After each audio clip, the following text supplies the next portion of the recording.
किस्मत बदलने की शुरुआत कहां से होती है? कौन सा ग्रह आपके लिए शुभ है? किस ग्रह से आपको डरना चाहिए? संघर्ष कब खत्म होगा? ये सब सारे सवालों का जवाब आज जानेंगे। मैं इनके बारे में पहले आपको बता दूं, ज्योतिषाचार्य पंडित अभय कृष्ण जी महाराज, जिनके दरबार में बड़े बड़े उद्योगपति की बात की जाए, राज्य सरकार की बात की जाए, या फिर केंद्र सरकार की बात की जाए, या आईएएस अधिकारी की बात की जाए, सब लोग इनके दरबार में हाजिरी लगाने आते हैं। ज्योतिषाचार्य का मतलब क्या होता है? लोग ज्योतिष मतलब समझते हैं कि ज्योतिष होता क्या है आखिर? आप बहुत अच्छा बात पूछे अनिश बाबू कि ज्योतिष शास्त्र है, ज्योतिष क्या है। तो मैं आपको बताऊंगा कि जैसे बहुत सारे आप लोग अपने क्षेत्र में किताब पढ़ते हैं, जैसे आप गणित पढ़ते हैं, भौतिकी पढ़ते हैं, साइंस, सोशल साइंस, जो भी सब्जेक्ट पढ़ते हैं, वैसे ही एक जो सब्जेक्ट आता है जिसे हम लोग ज्योतिष शास्त्र कहते हैं। ज्योतिष शास्त्र बहुत बड़ा और बहुत ही सरल ऐसा एक विषय है जिस विषय के माध्यम से व्यक्ति अपने भूतकाल, वर्तमान काल और भविष्य काल का उचित जानकारी ले सकता है। ज्योतिष शास्त्र केवल ये नहीं कि आज इसकी प्रारंभ हुई है कि आज ही मैं शुरू कर दिया। आदि अनंत से इसका आदि अनंत से उत्पत्ति हुई है और उस समय से अलग अलग व्यक्तियों के माध्यम से जनता को एक एक चीजों की जानकारी, उनके भाग्य का विश्लेषण किया गया। जैसे अगर हम शुरू में बात करें तो भगवान कार्तिकेय जब लोगों की जन कल्याण हेतु बार बार पृथ्वी पर भ्रमण के लिए आते थे, तो एक बार माता पार्वती को चिंता हुआ कि भाई कार्तिकेय जाते कहां हैं। तो भोलेनाथ से अर्जी लगाई कि पता नहीं कार्तिकेय रोज कहां चले जाते हैं। तो भगवान भोलेनाथ इस बात की पता लगाया, भाई कार्तिकेय से पूछा गया कि आप क्यों जाते हैं। तो कार्तिकेय बताया कि हमें एक एक व्यक्ति के बारे में जानना है कि कल उसके जीवन में क्या घटना घटेगी, कैसी उसकी जीवन रहेगी, अच्छा रहेगा, बुरा रहेगा, ये सारी जानकारियां हमें लेना है। भगवान भोलेनाथ समझ गए और उसी दिन माता सरस्वती को बुलाए और एक एक बात भोलेनाथ बताते गए और माता सरस्वती उसे लिखती गई। उसी दिन से ज्योतिष शास्त्र का आविष्कार अगर मुख्य रूप से मानेंगे तो भगवान शिव है, माता सरस्वती द्वारा लिखित है। और उसी शास्त्र के माध्यम से कई और भी शास्त्र बना अलग अलग समय पे। जब रावण उतना विद्वान व्यक्ति, उसने भी ज्योतिष शास्त्र को प्रमुख रूप से दृष्टि डाला और रावण संहिता लिख दिया। पराशर ऋषि ने अपने समय पर पराशर संहिता का आविष्कार किया, भृगु ऋषि ने भृगु संहिता का आविष्कार किया। उसी प्रकार हर समय, हर काल, हर खंड में हर व्यक्ति के द्वारा एक एक चीज की जानकारी कैसे दी जाए, ज्योतिष विशेषज्ञों के द्वारा दिया गया, जो आज भी दिया जा रहा है। कल राजा महाराजाओं के टाइम पर दिया जा रहा था, उसके समय पहले समय देवी देवताओं के समय में दिया जा रहा था। तो ये ज्योतिष शास्त्र एक महासागर है, इस अंत अनंत है, इसकी अंत नहीं है। अच्छा, क्या सब चीज पहले से ही तय होता है? क्या पहले से ही सब चीज लिखा होता है? क्या किस्मत और भाग्य जो होता है लोगों का, वो मतलब किस्मत पे भरोसा लोग करें या फिर भाग्य पे लोग भरोसा करें? मेहनत होता क्या है कि लोग सोचते हैं कि मेहनत हम कम करें, लेकिन भाग्य में तो लिखा ही है, हो ही जाएगा। लेकिन कोई सोचते हैं कि भाग्य अच्छा है। तो ये मेहनत और भाग्य में क्या डिफरेंस है? देखिए, दोनों बात आपने दो बात बताया।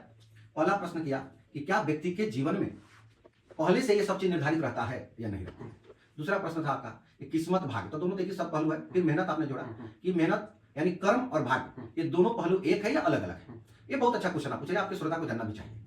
देखिए, जब व्यक्ति मां के गर्भ में गर्भाश्वान करता है, अवधि को पार करता है, व्यक्ति का भाग्य उसी समय से शुरू हो जाता है। जैसे ही बालक इस मृत्यु लोक में, कल युग में और इस संसार में जन्म लेता है, तो विशेषज्ञ के द्वारा उसका समय, मुहूर्त और दिन निर्धारित की जाती है, लिखी जाती है, और उसी के अनुसार उसकी कुंडली का निर्माण किया जाता है।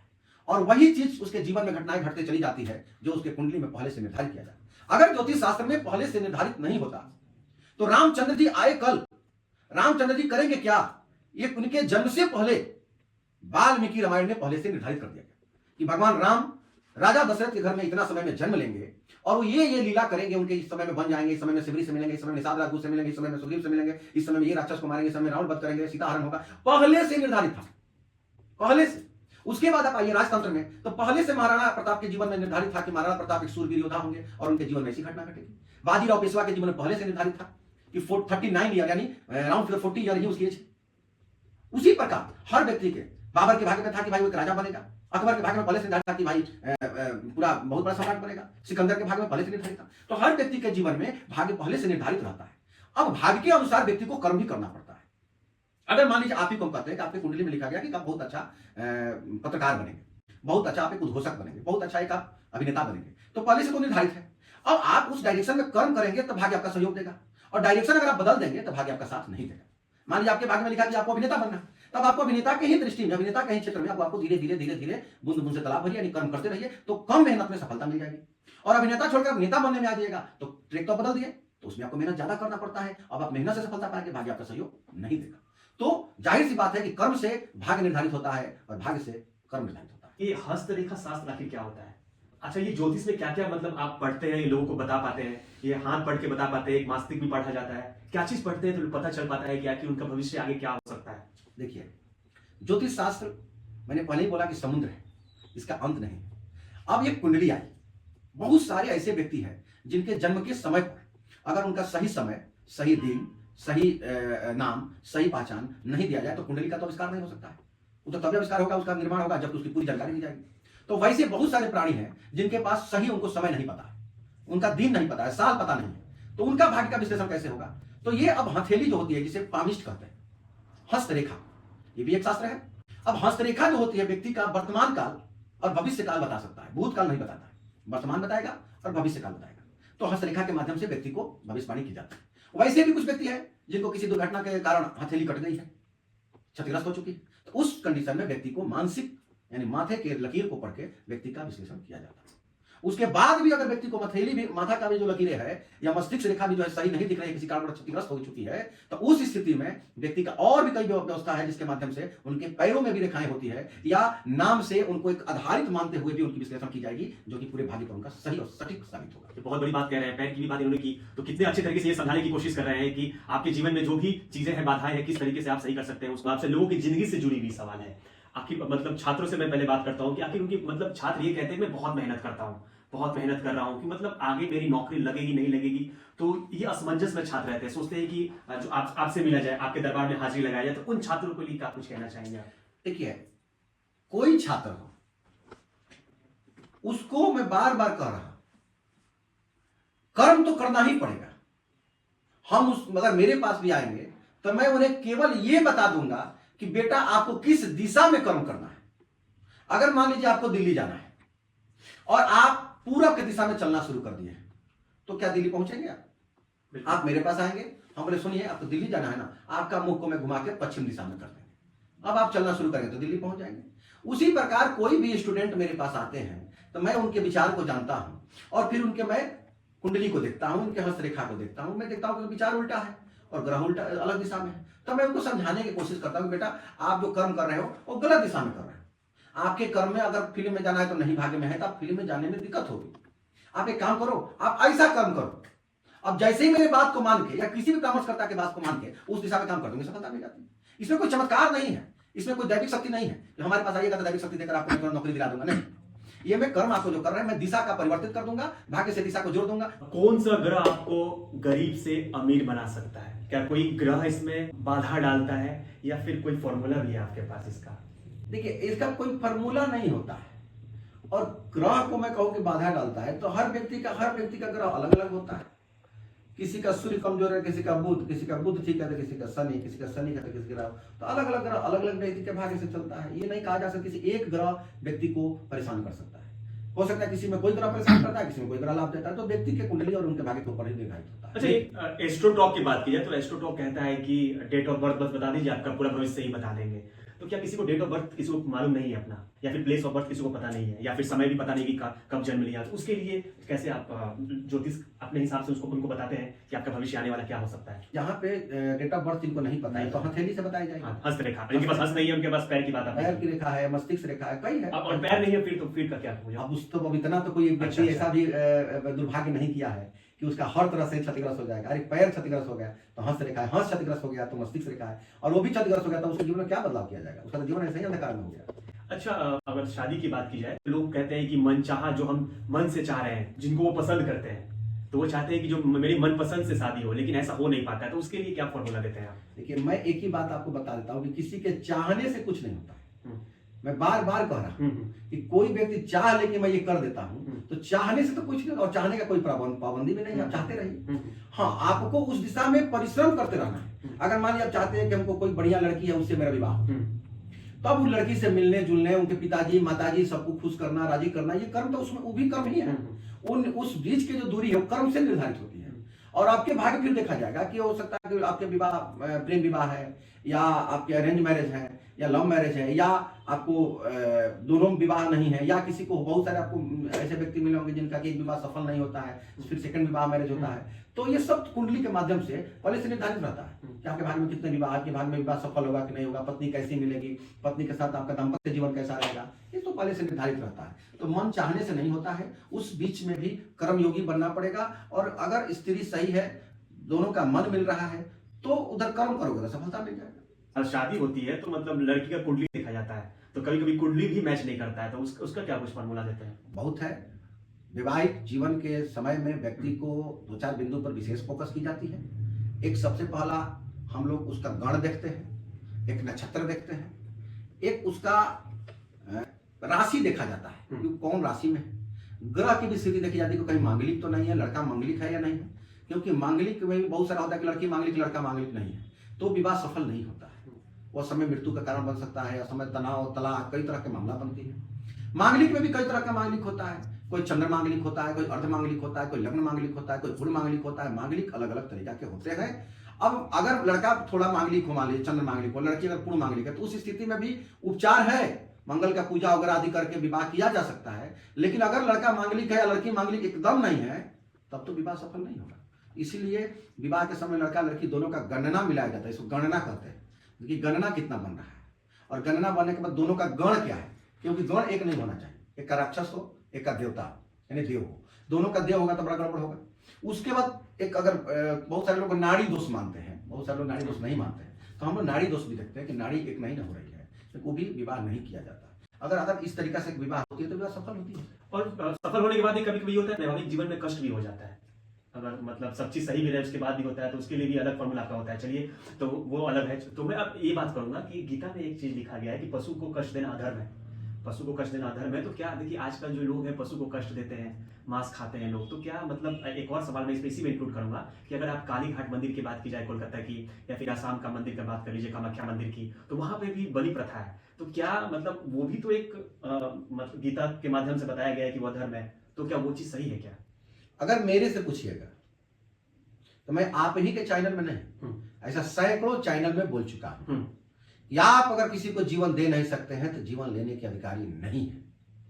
आप मेरे से पूछेंगे तो मैं एकदम स्पष्ट कह सकता हूं कि कहीं भी अगर किसी भी विधान में अगर ये लिखित हो, वर्णित हो कि किसी जीव को हत्या करना, बलि देना अपने भाग्य को बनाने की कारण बन सकती है, तो हमें भी जरूर लोग आपके श्रोता ला के दिखाए।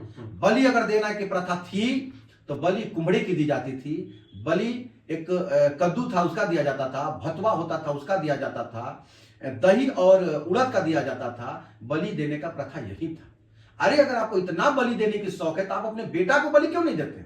मैं तो बार बार कहता हूं कि आपको अगर बलि देना है तो एक अनबोलता जीव को जबरन पकड़ के आप उसका गला काट देते हो। एक बार आप अपने बच्चे की प्राप्ति के लिए किसी जीव का हत्या कर रहे हो, एक बार आप अपना बच्चा के वो अंगुली काट के दिखाओ ना मेरे को, या छोड़ो बच्चा के वो आप अपना अंगुली काट के बलि दो ना, देवी बहुत प्रसन्न हो जाएगी। ये सब भ्रांतियां है, ये लोग खाने का एक बहाना बना रखा है, किसी जीव का निर्मम हत्या करने का बहाना बना रखा है। मैं इसका खंडन करता हूं, घोर इसका खिलाफ करता हूं। ये कतई नहीं होना चाहिए। हर जीव को जीने का अधिकार है, हर जीव में उतना ही प्राण है, हर जीव को उतनी परेशानी होती है जितना एक मनुष्य को होती है। लेकिन मनुष्य दिनों पर दिन, इसी को तो कहते हैं कि कलयुग अब अंतिम क्षण पर चल रहा है। मृत्यु लोक में इतना नहीं तांडव मचाई जा रही है। आप देख लीजिएगा आने वाले 25 साल, 30 साल, 40 साल बाद जीव नहीं मनुष्य का हत्या करके खाएगा, और प्रक्रिया शुरू हो चुकी है। अब देख लीजिएगा चीजों। तो क्या ये बलि प्रथा जो मंदिर में दी जाती है वो गलत मानते हैं? मैं एकदम अधर्म मानता हूं, एकदम 100% इसको मैं गलत मानता हूं। आपको अगर किसी जीव का बलि देने का अधिकार नहीं है, ये कहीं नहीं लिखित में है। अगर बलि देना है आप कुमड़े का दीजिए, भतुए का दीजिए, लौकी का दीजिए, कद्दू और दही का दीजिए, दही और उड़द का दीजिए। कई प्रक्रिया है बलि देने का। आप खुद इस चीज को सोचिए। तो बड़ा छोटा सा चीज बताता हूं। जैसी नवरात्रि आती है, एक घर में साफ सुथरा, सफाई, स्वच्छता, दुकानों पर भी मांस वगैरह बनना बेचना ये सब बंद हो जाता है, होता है। बिल्कुल। तो आप बताइए कि वो माता जब इतना स्वच्छता से पूजा चलती है तो उसमें बलि कहां से आ गया? जब हम लहसुन प्याज करके भी व्यक्ति घर में सेवन करना धीरे धीरे बात करते हैं कि नहीं करता, उस स्थिति में आप नवरात्रि में बलि देते हो, कहां से देते हो बताइए? तो कैसे कहीं आपको भी सूट कर रहा है बात? नहीं, लोगों के जीवन में जो परेशानी है उसका हल आप कैसे निकालेंगे? क्योंकि लोग ये कहते हैं कि हम पैसा कमाते हैं, पैसा टिक नहीं पाता है, और लोग तनाव की स्थिति भी लोगों को बहुत ज्यादा रहती है, उसके लिए क्या कहना चाहेंगे लोगों को? देखिए, मैं हर व्यक्ति को एक बात कहता हूं कि हर व्यक्ति अगर जिस भी कुल में है, जिस भी धर्म को मानता है, उसे कुछ समय निकाल के अपने धर्म के प्रति, भगवान में या जो जिन धर्म को मानते हैं उन्हें लीन होना चाहिए। आपको सुबह जगना चाहिए और सुबह जग कर 30 मिनट का आपको व्यायाम आदि करना चाहिए और 30 मिनट आप भगवान या 15 मिनट भगवान में ध्यान लगाएं। नहीं पूजा पाठ करना है, आपको आंख बंद करके भगवान को नाम जाप करें, भगवान को देखें, उनको नयन से दृष्टि में अपना देखते रहें एवं अपने जीवन को वहां से शुरुआत करें। मुझे लगता है कि आप सूर्योदय के समय अपना सोने का और जगने का खाली परिवर्तित कर देंगे तो आपके जीवन की 50% समस्या ऐसे समाप्त हो जाएगी। और 50% समस्या जो है उसमें आपको जागरूक होना पड़ेगा। अगर आपका धन आ रहा है, बहुत व्यय हो रहा है, इसका मतलब व्यय आप ही ना कर रहे हैं, कोई दूसरा व्यक्ति नहीं कर रहा है, तो आपको अपना संसाधन कम करना पड़ेगा। तो उसमें एक सही और सही सार्थक दिशा में सोच को डेवलप करना पड़ेगा। आपको सही दिशा में सोचिए और सार्थक दिशा में सोचेंगे तो आपका डेवलप होगा और धीरे धीरे चीजों को आप सुधार लेंगे। उसमें एक आपस में परिवार में अंडरस्टैंडिंग बनाना चाहिए, पति पत्नी बाल बच्चा, कि पैसा 100 रुपया है तो उसको कितना अमाउंट सेविंग में ले जाना है, कितना अमाउंट व्यय करना है, कितना अमाउंट को हमको दान करना है, कितना अमाउंट हमको लोगों को अगले भविष्य के लिए रखना है। ये सब चीजों को एक सिस्टमेटिक ढंग से अगर अपने जीवन को जिएंगे तो हमको लगता है कि जीवन में आपका पैसा सेव भी होगा, जीवन में आपका एक एक चीज जीने का स्टाइल भी आपका सही हो जाएगा। अच्छा, ये जीवन में परिवार का कितना महत्व हो जाता है? मेरे दृष्टिकोण से पूछिएगा तो परिवार वो बट वृक्ष है, वो बट वृक्ष है जिसके छाए में एक एक व्यक्ति सुरक्षित रहता है। परिवार अगर संयुक्त रहता है वो घर दिनों पर दिन आगे की तरफ बढ़ता है, डेवलप होता है। परिवार जब एक होता है तो घर की मजबूती बाहर तक दिखती है, और परिवार अगर खंड खंड होता है तो हर व्यक्ति एक दूसरे व्यक्ति से परेशान होता है, ईर्ष्या में जलते रहता है और दिनों पर दिन परिवार का पतन हो जाता है। अच्छा, ये नया साल में कौन सा जो राशि की बात की जाए जानना चाहेंगे तो वो बता सकते हैं क्या? किस किस राशि वालों के लिए शुभ होगा और किन राशि वाले के लिए अशुभ होगा? देखिए, अगर राशि के कभी पूछते हैं आप तो मैं इतना जरूर बताऊंगा कि राशि से व्यक्ति की भाग्य शुभ नहीं होता। नहीं होता है, सुनिए मैं बता रहा हूं, क्योंकि उस राशि का व्यक्ति केवल एक नहीं होता है, अनेक व्यक्ति है। राशि एक व्यक्तियों को जानने का सरल उपाय बताई गई है कि राशि से आप अपना लोग रोज पेपर में आप देख लीजिए, राशि के नाम पर आता है, एक चीज आपको जीवन में मैच नहीं करेगा। क्यों? क्योंकि लाखों लोग का राशि है। ऐसे बहुत सारी राशि जिनमें शनि का दशा कम बनेगा, जिनमें सूर्य का दशा उच्च बनेगा, जिनमें बुध और गुरु का दशा आएगा। जब राशि सब राशि में अलग अलग आ रही है, उसका वर्णन करने में थोड़ा समय और आपको चाहिए, तो मैं बताऊंगा एक चीज को। ऐसे इस बार वृषभ राशि वाले का बढ़िया समय चलेगा। इस बार सिंह राशि का भी स्थिति अच्छी रहेगी, और अगर बीच बीच में मानिएगा तो कन्या राशि भी मधुर में रहेगी, कोई बहुत ज्यादा ऊंच नीच नहीं रहेगा, बैलेंस में जीवन चलेगा। मेष राशि का पूछिएगा तो इस साल बहुत ज्यादा तरक्की का समय रहेगा। और परेशान का तुला राशि, जैसे जो रोग से ग्रसित रहेंगे, शारीरिक रूप से परेशानी रहेंगे, ठीक है, तो इस तरीके से कुछ राशि का बढ़िया भी है तो कुछ राशि का निगेटिव भी है। कुंभ राशि भी थोड़ी परेशान रहेगा, थोड़ा आगे भी रहेगा। मीन राशि इस बार जो है ठीक ठाक रहेगी, बैलेंस में जीवन जिएगा। बहुत सारा चीज है, अलग अलग है। अच्छा, ग्रह और राशि में क्या अंतर होता है? बहुत अंतर है, मैं तो कभी बार कम शब्दों में बताना चाहेंगे आप? ग्रह एक व्यक्ति का भविष्यवाणी करता है, एक व्यक्ति का विशेष व्यक्ति विशेष के बारे में बताया, और राशि अनेक व्यक्ति विशेष के बारे में बताया जाता है, बस यही। अच्छा, मतलब कई ज्योतिष होते हैं, कई मतलब ज्योतिष होते हैं कि मतलब होते क्या है कि जैसे उनसे मिलने जाते हैं तो महंगे महंगे उपाय बता देते हैं, लेकिन उसके बाद भी उनका समाधान नहीं हो पाता है। फिर वो माथा पटक के रोने लगते हैं कि मैं बहुत ज्यादा पैसा लगे और कुछ हुआ भी नहीं। देखिए, ज्योतिष का भी प्रकार कई हो जी, मैं आपको बताऊंगा। एक ज्योतिष होता है जो पढ़ के ज्योतिष बने, एक ज्योतिष होते हैं जो किसी से सीखकर ज्योतिष बने, और एक ज्योतिष होते हैं जो देख देख कर ज्योतिष बने। जैसे आप डॉक्टर के बेटा है, आप अगर डॉक्टर नहीं भी होइएगा तो इंजेक्शन लगाने आपको जरूर आ जाएगा। लेकिन जो वाकई ज्योतिष है तो, और जो व्यक्ति वाकई ज्योतिष है वो 100% आध्यात्मिक होगा, और 100% वो उसको अध्यात्म के बाद उसको भगवान से लगा होगा। किसी के भी बारे में अगर आप वर्णन करते हैं, अगर आप भगवान को साक्षी मानकर, भगवान के प्रति आपकी झुकाव है, लगाव है, और आप साधना भी करते हैं, ज्योतिष को आप पवित्र मानकर साधना करते हैं, तो आप जिसके बारे में जो बता दीजिएगा उसको होना ही होना, ना कि सवाल ही नहीं। आपको अगर एक व्यक्ति आपके चैनल के माध्यम से कहते हैं, अगर वैसे व्यक्ति कोई आपके चैनल के देख रहे होंगे तो कहीं ना कहीं हमसे कभी मिले होंगे, और अगर उनके जीवन में कह देंगे कि मैंने बाबा के पास मिला और महाराज जी हमको पैसा लूट लिए, हमको गलत डायरेक्शन दे दिए, हमको पैसा खर्च करवा दिए और हमारा लाभ नहीं हुआ। अगर इस तरह का एक व्यक्ति कर अगर आपको मैसेज कर देंगे ना, तो मैं यहाँ बैठना जीवन भर के लिए ज्योतिष का त्याग कर दूंगा। मैं वचन देता हूँ। बहुत बड़ी बात। क्यों? क्योंकि मैं ज्योतिष को केवल ज्योतिष शास्त्र नहीं मानता हूं, मैं अध्यात्म से जोड़कर और किसी भी व्यक्ति के भविष्यवाणी करने से पहले भगवान शिव से कहता हूं, भगवान प्रभु राम से कहता हूं कि ये व्यक्ति बहुत परेशान है, मेरे पास आए हैं, मैं आपको ध्यान करके इनको उपचार बताता हूं, इनका कल्याण अवश्य करिएगा। और भगवान शिव भगवान प्रभु सुन लेते हैं और उनका उपचार होता भी है। आपके पास अर्जी लगाने लोग कैसे आए? ये सीधी सी बात है, मैं आपको एक नंबर दे दूंगा, नंबर ले ले। और दूसरा चीज मैं बताऊंगा कि कोई मेरे दरबार में आने के लिए कोई पैसे की चार्ज वगैरह इस सब को लेकर नहीं आना है। मेरे यहाँ एक सबसे बड़ा निर्धारित चीज बनाया गया है कि कोई पैसा रुपया देकर नहीं मिलना है। वो गरीब हो अमीर हो, मेरे लिए कोई अंतर नहीं होता है। मैं बहुत अमीर भी देखा, बहुत गरीब भी देखा। जितना गरीबों में भाव रहता है उतना अमीरों में भाव नहीं रहता है। हम लोग भाव के भूखे हैं। आप प्रेम पूर्वक आइए, कोई द्रव्य दक्षिणा नहीं देना है। और मेरे यहाँ कोई पूछता है कई बार फोन करके कि गुरुजी क्या फीस है, हम बोले कि फीस नहीं हम लोग लेते हैं, हम लोग दक्षिणा लेते हैं। और दक्षिणा लेते नहीं है, आपको अगर काम होता है तो आप स्वतः देते हैं। और दक्षिणा का कोई आकार नहीं होता है, जैसे नदी का कोई आकार नहीं होता है। आपको 1 रुपया देना है, अगर दक्षिणा उतना ही व्यक्ति को देना चाहिए। मैं स्पष्ट आपको बता रहा हूँ कि दान उतना ही करना चाहिए जो हृदय को आनंदित करे। हृदय को दुखी करके दान दूषित कर देता है। इसलिए अगर आपको दान देना है तो हृदय को प्रसन्नचित होकर दीजिए। जहाँ 100 रुपया देने का मन है वहाँ 10 रुपया दीजिए, लेकिन खुशी मन से दीजिएगा तो पैसा आपको भी फलित होगा और दान जिनको दे रहे हो कोई फलित होगा। उस नंबर पर संपर्क करके जो भी व्यक्ति आएंगे, कोई यहाँ शुल्क नहीं है।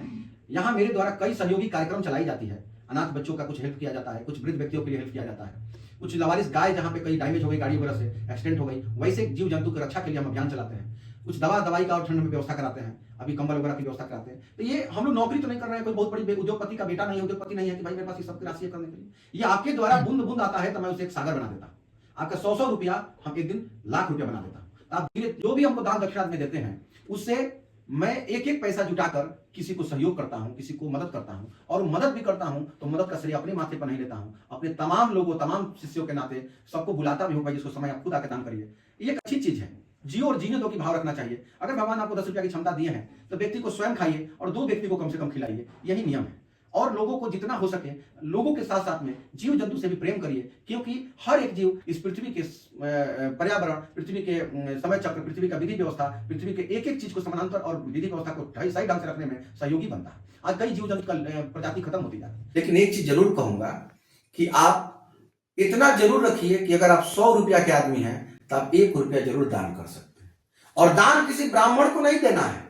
दान मंदिर में बहुत सारा चढ़ावा करते हैं, मैं उसको खराब नहीं मानता, वो अच्छी बात है, चढ़ावा करनी चाहिए। लेकिन वो चढ़ावा के साथ साथ में मंदिर के बाहर जो गरीब है उसको भी चढ़ावा दीजिए, उसको भी भोजन खिलाइए, उसको वस्त्र दीजिए।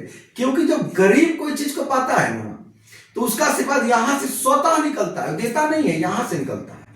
और आशीर्वाद में भाई साहब इतनी शक्ति होती है ना कि जिनके ऊपर पड़ गया ना वो रंक राजा बन जाता है, और श्राप जब पड़ जाता है तो राजा रंक बन जाता है। इसलिए आप सबसे मैं आग्रह करता हूं, आपके चैनल के एक एक श्रोता से आग्रह करता हूं कि आप अपने जीवन के एक एक रुपया भी कभी जीवन में सहयोग करें। और मैं कहता हूं कि धनवान मत बनिए, कीर्तमान बनिए। कीर्तमान बहुत बड़ा चीज होता है, धनवान को कोई नहीं जानता है, कुछ पल के बाद खत्म हो जाता है। कीर्तिमान जो होता है वो आदि अनंत तक अमर रहता है। आज विवेकानंद जी नहीं है, सुभाष चंद्र बोस नहीं है, कईयों महारथी जो धरती से चले गए नहीं है, क्योंकि वो आज भी जीवित है, वो कीर्तिमान थे। लेकिन टाटा बिरला चले गए, कुछ दिन में टाटा के रतन टाटा साहब चले गए, और अब देखिए कुछ दिनों के बाद रतन टाटा जी को धीरे धीरे लोग भूल जाएंगे। लेकिन सुभाष चंद्र बोस को जीवन जिंदगात हम भी याद कर रहे हैं और कई पीढ़ी याद करेंगे। राणा प्रताप को, ऐसे कई क्रांतिकारी है, मंगल पांडे जी को, झांसी की रानी जी को, कई लोग हैं जिन्हें आज भी याद किया जाता था और कल भी याद किया